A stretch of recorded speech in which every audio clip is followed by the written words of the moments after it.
Stream it live on Fox Sports Go.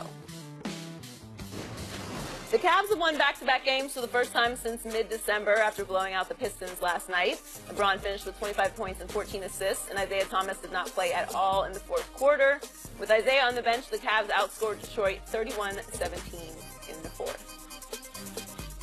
We're joined by NBA champ and recently retired Matt Barnes. Welcome back to Undisputed. Thank you. For the jewelry, bro, you gotta. You know, you come on, you gotta bring the jewelry. Nah, it's too big. It's huge. You know, these things are big, so I just. He doesn't want to distract you. I'd rather see the tats, personally. Matt, will Isaiah Thomas ever fit on the Cavs? I think being a former athlete, and Shannon can contest to this, anytime you're coming back from a major injury, it takes a while to get yourself going, especially a hip injury. So he's coming back in really preseason form, and we're halfway through the season. So I think that's one thing. And then another thing is, you know, he just has to find his place. I know Isaiah's an all-star, and he was MVP candidate last year, but he's going to LeBron's team. You know what I mean? So you really don't want to step on any toes, but you still, at the same time, you want to be able to play your game. So I think after All-Star break, I think we have to hold our judgment on this team and Isaiah fitting until after All-Star break when they have some more time together and can, you know, acquire some more chemistry.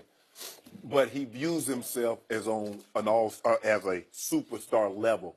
He believes he can take the same amount of shots, even those bad shots that he took in Boston, and that'll work.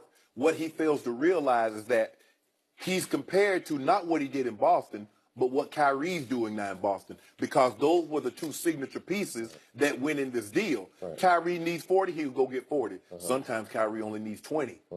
Isaiah Thomas thinks that I got to get 30 every game, and he doesn't understand that if you're a bad defensive team, Matt, you know this. If you're a bad defensive team, bad shots and turnovers make you worse. And he's bringing that same mentality from what he had last year. He's 5'9", and if he doesn't score 28, what else can he give you? I like his outlook and the confidence he has in himself, because obviously if you don't believe in yourself, who will? But anytime you're transitioning to a new team, especially a team of that caliber, you're going to have to kind of sit back and watch, as he had plenty of time to do, and really figure out where you can fill in, places you can help, you know, areas you may need help in. But I think it'll come with time with him, and I know he listens and watches everything. But I just think he just needs to sit back and really feel what his role on this team will be, because like you mentioned, it's not going to be the same role he had in Boston, obviously. So, Matt Barnes, several times in your career you had to transition into a new culture, and as you just pointed out, you have to sit back for a little while and find your spot. In Golden State's culture, you find what you do best, but you can't come in and threaten the co-stars. It won't work. In my career, I don't think I've ever seen anyone who thought more of himself for having achieved less in the NBA than Isaiah has this year coming into this culture. It's LeBron's team, clearly, and not to diminish what he did in Boston, but it was basically 2 years' worth, and nobody really knew that much about him in Phoenix or back to Sacramento days. And all of a sudden, he came in talking like it was his team. And you know and I know it won't work. Right. And I kept telling Shannon, who was hopeful that he was going to provide that spark. Because you kept telling me, Isaiah said he's going to score 30. He said on the record, I'm going to average 30 a game. No, you're not. that other guy's pretty good, you know, and you're going to have to find a place with him. So he came in displaying zero humility in a situation. Isn't it the oldest team in the league? So yeah, it is. As veteran as you can get. Right. You better back off a little bit and just say, I'm going to ease in. To your first point, you're not healthy anyway, right? Well, I think the reason why this whole conversation is taking place is because all the talk he was doing leading up to his return. You know, and I know Isaiah personally, and like I said, he's a very confident guy, and he needs to be, you know, he's a small guy amongst giants. You know what I mean? So I love the confidence, don't get me wrong, but like I said, I think all the attention came to him, and all the criticism is coming now because of all the talking he was doing before he got back. Like you said, if he would have just came back, felt your way around, you know, find your rhythm, find your groove, and then start talking. Right. You know what I mean? But I think he did it in a reverse process, and that's why everyone is, you know, I wouldn't say blaming it on him, but, you know, a lot of people are blaming it on him. But he says, here's the thing. He says, well, they were a bad defensive team before I got back. I'm shouldering too much of the blame. Well, if you want to be a superstar and you want that praise and you want that adulation that comes along with it, you got to accept that criticism and blame that comes along with being a superstar. Think about this. If Steph Curry said, man, they give me too much blame. I mean, I know we done lost 2 games in a row, but they blaming me. Or LeBron talking about this.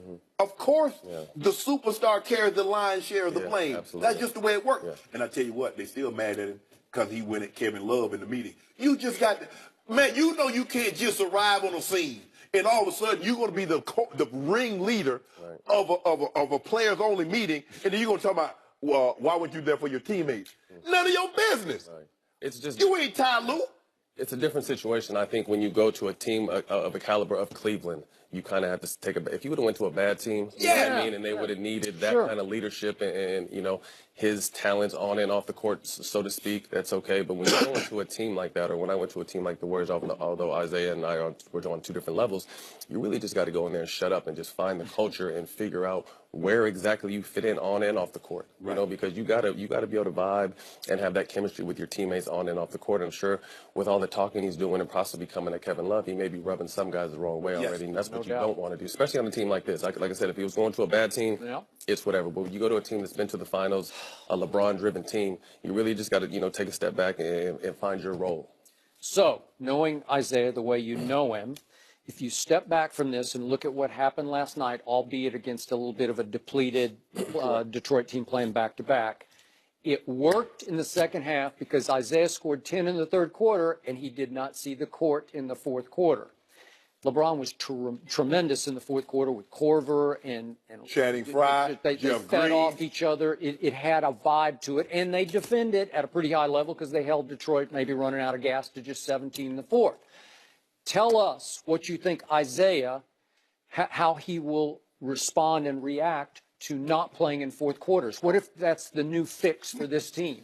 I don't think it'll be the new fix. I think during the season, right now, people have to understand these are the dog days of the season. You know, January, we're just waiting to, you want to stay healthy and get to the All-Star break. And then everyone knows the real stretch run is in March. So I just think, like I said, just to take a step back, take a deep breath, and just realize, hey, at the end of the day, we won. Right. What you want to do is you want to continue to get healthy, find your rhythm, find your chemistry with your teammates, because in March and April, when they really need you, that's when you're going to have to shine. So, like, right now is really not preseason for anyone else, but kind of a preseason situation, early season for him. Right now, you're just learning the offense, learning where you fit in, learning how you can help, and then March and April is when he's going to be able to really catch his stride. So, like I said, I think I want to hold judgment on the Isaiah situation and the team as a whole until we see them get some more games under their belt and really start playing when it means something in March and April. Do you is it just me? Maybe it's just me.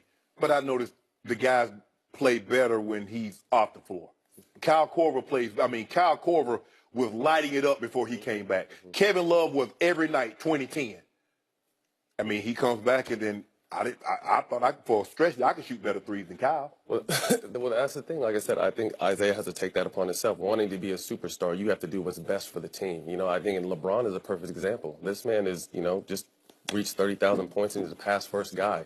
You know what I mean? So you really have to pick and choose and find your spots where you can be most effective without disturbing the chemistry that the team has already got. But he wants to be what he was in Boston, in Cleveland, and that's not needed. I don't even think if he was healthy that's going to be needed or be possible, because it's not that kind of team. You didn't have a LeBron, you didn't have a Kevin Love, you didn't have these other pieces that you didn't have in Boston. Right. So like I said, it's really just coming in and finding, having your ego take a back seat and just finding your place on the team, because at the end of the day, it's not about your numbers, it's about trying to get a championship. Well, why would you and I see that? Why he's there?